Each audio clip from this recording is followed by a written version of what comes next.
Hey, listen, before we start, there's a reason that you and I are doing this, and it's just a lot of trust and confidence in you. And Oh, so, and it's you, and it's broader than you. It's the broader team as well. So, well, thank really, you. really pleased to have this few minutes with you. That just, boy, thank you so much. That means so very much. Well, your maiden speech on the floor of the Senate. How are you feeling afterwards now?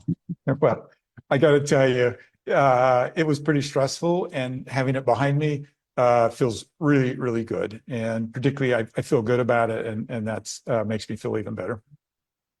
You went to four different places. You picked four different places to go and listen. And both you and I know what listening means in this case. And it isn't just hearing things, but it's Yeah. really listening from your heart. How did you go about picking those four places that you were going to go listen? It's hard to put your finger on like an exact moment, but I think it started over a weekend where I could feel the turmoil in people. As I thought about it, I thought, like, how do I get grounded in this? And those are the places. I will admit that a good friend of ours actually suggested the one specifically in Utah. But when I heard it, I thought that's perfect, right? Because that does tie in something that's really important to me, which is our pioneer heritage. And then Arlington, I mean, it's really easy to listen there as well. I mean, Yeah. So what was interesting is I had a little better access than most people, and so they let me drive around, and I found myself like in one point with lots of tourists, and so I kept driving until I could find a hill, a space where I could literally walk around totally by myself, and I was surprised that I was drawn. I was like literally drawn to reading the headstones, and you can see that it influenced me a lot, and a sense that if I listened carefully, they could literally speak to me. and then the Holocaust Museum, that must have been an exercise in contrasts, considering the company you were in. It was, as a matter of fact, I think there was pretty big contrast, right, with all of these, which was the point, is to get four different data points for the country. And at the time I went in, it was very crowded, and there were lots of people there. But as you heard from my remarks, that influenced me, because I found myself not just listening to what I would see from the displays and the exhibits, but from what I thought I was hearing and thinking from others going through and having that same experience. And then finally, the African American Cultural Museum there. And I guess it's not coincidence that a former Congresswoman, the late Mia Love, had such a profound impact on politics here in Utah, but everybody that she met, everybody that knows her, has been touched by her. That must have been really poignant as you visited that spot. It was, and the timing of her funeral and hearing her kids speak at her funeral, I tied that really nicely together. And I do think Mia adds a very, very important voice that Utahns could relate to and connect with. And I think that was part of my reason for going there. I grew up in Salt Lake City in the 70s. We didn't have a lot of diversity. I wasn't exposed to a lot of the things that Mia would have been and her family would have been. And I think she learned how to articulate those in a way that particularly brought Utahns in instead of pushing them away, if that makes sense. Um, I have to be honest, this is the first maiden speech I remember listening to all the way through. Um, do most senators do what you just did? Um, I regret that over the years it has just diminished in some people's minds. When I heard about it, I knew it was a tradition I wanted to uphold. There's some background as well. We're encouraged to be kind of quiet, quite frankly, until the maiden speech. I purposely didn't speak on the Senate floor, even when I had some of my own bills coming up, because the symbolism of waiting, of listening before I speak was very, very important to me. And I hope that it continues to be a tradition that we hold on to. And when we do speak, that we're ready and we have something important to say.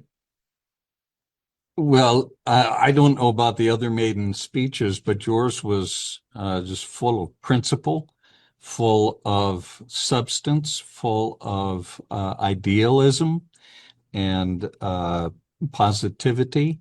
I wonder how that, I couldn't help but feel like here is this one principled voice against the howling wind of the political atmosphere in Washington right now. I mean, how do you cut through all of that? Well, first of all, that's a great compliment. Thank you. And I would point out those in attendance. We had Mr. Schumer came up and warmly shook my hand after the speech. I didn't count, but we clearly had as many Democrats as Republicans there. And I think that's should be a comforting signal to people back home watching, that they would take the time to come listen to the kid from Utah. That the kid from Utah would value those relationships is, I think, very symbolic of what people can expect from my service here in the Senate. Interesting. I've heard you say on other occasions and talk about the trench work of trying to get legislation passed and going to your political opponents who might not like your legislation and going and trying to work that out with them. That's great if one senator does it. How do you get the whole Senate to operate like that? Oh, listen, I'm going to solve me and we'll let the Senate solve itself. I'm going to work on making sure that John Curtis is doing that. And maybe the best answer for your question is if I can do it and it can spread, then that's a fabulous thing. And I feel like, look, as I said in the speech, the American people want us to be successful here. They want the president to be successful. Everything is at our feet to be successful. And it's up to us to take that torch and do it and go meet with people that we disagree with and have those discussions about how we find that intersection of values, which is always there, always there. And we just have to work harder and to find it. You mentioned energy, you mentioned federal lands and controlling federal lands, you mentioned China, and you mentioned the debt and deficit. Those are pretty big elephants to start chewing on. And I'm interested to know how you pick those Yeah. as your emphasis. I have the advantage of 7 years in the House, and over that 7 years, I personally and my team have developed some expertise in those four areas. There's little things. I served a mission for the Church of Jesus Christ of Latter-day Saints in Taiwan. I speak Mandarin. It gives me like a little bit of entry there. I represented the 3rd Congressional District, so you have Carbon County with coal and the Basin with oil and gas. And I feel like I've learned, and not just me, my entire team has learned a lot about that. Also, the public lands. I represent Bears Ears. Everybody well knows, right, the problems that we encounter on these public lands. And I think the debt and deficit is just so important to Utahns. And I've told Leader Thune, look, I'll be your tip of the spear on this. I am not afraid of this. And, you know, many of my colleagues don't want to talk about this, but it was important to me to hit this right head on in this speech and let my colleagues know I'm coming after this, right? Like this, it doesn't have to be a taboo topic. And as a matter of fact, if we don't talk about it, we have some tough decisions ahead of us. How do you see it working out? I mean, it's one thing to have a great idea on paper and you Right. put it in legislation, but then to work out the politics of all of it and the dynamics that go into it and all of the unintended consequences that everyone is no doubt afraid of and that kind of thing. How do you work through that kind of a I'm I'm mess? I'm smiling, Bob, because I used to tell my employees, if it wasn't hard, I wouldn't need you, right? Like if this wasn't hard, the state wouldn't need me. I know it's hard, right? And the fact that it's hard is actually what engages me. And I could point to successes we've had in all four of those areas. Some quite substantial. The Emory County Public's lands bill is an example where we found a resolution on 1.3 million acres of land in Utah with the very diverse stakeholder group. And I do believe that hard work, that sticking with principles, that finding allies and alliances here can bring success. And quite frankly, if I didn't, I'd be home with the grandkids. Strong, balanced, and practical. Practical. Is that what the Senate is right now? Um, I get the advantage of seeing all sides. And I can tell you, Bob, and those who will listen to this, there is a lot of that here, of strong, balanced, and practical. I would be fooling myself if I said there's also not a lot of the curated social media and the playing to cameras.